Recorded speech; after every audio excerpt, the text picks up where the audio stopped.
Gold king या कागजी साम्राज्य, 15 लाख करोड़ के कारोबार पर सेबी का बड़ा सवाल।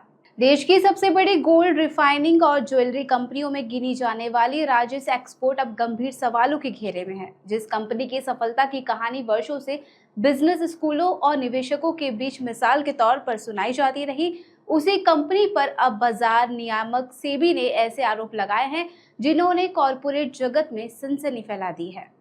सेबी के 3 जून को जारी 109 पन्नों के अंतरिम आदेश के अनुसार कंपनी ने वित्त वर्ष 2020-21 से 2024-25 के बीच लगभग 15 लाख करोड़ रुपए की कंसोलिडेटेड आय दिखाई, लेकिन जांच में सामने आया कि इस आय का करीब 99.80% हिस्सा ऐसे दस्तावेजों और लेन देन पर आधारित है जिनकी स्वतंत्र रूप से पुष्टि नहीं हो सकी।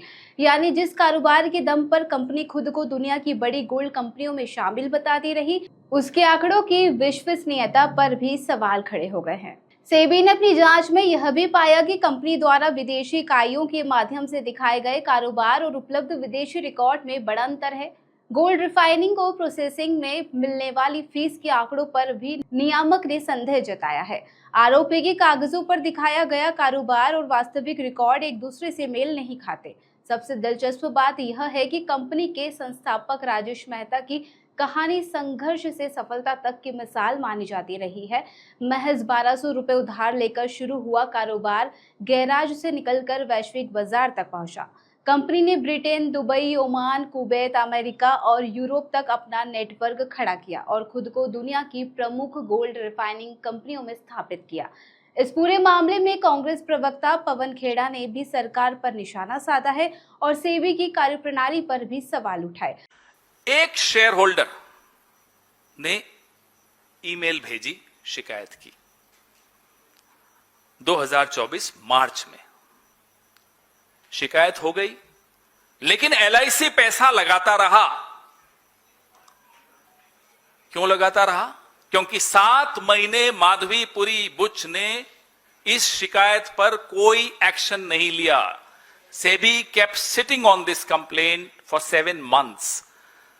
The complaint itself should have been a red flag enough for LIC to stop investing, to withdraw its investment from Rajesh Exports, but it did not happen.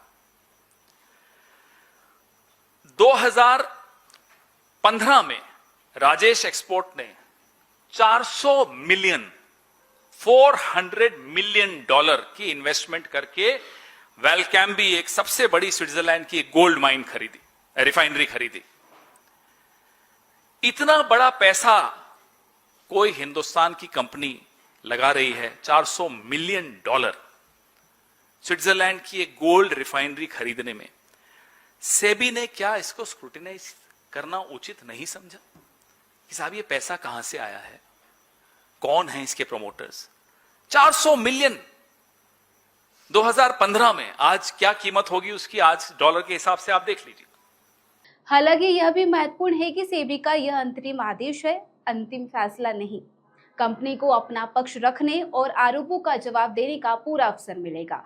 लेकिन फिलहाल सवाल यही है कि क्या यह सिर्फ अकाउंटिंग गड़बड़ी है या फिर निवेशकों के सामने पेश किए कारोबार के आंकड़ों में कहीं बड़ा खेल छिपा हुआ है।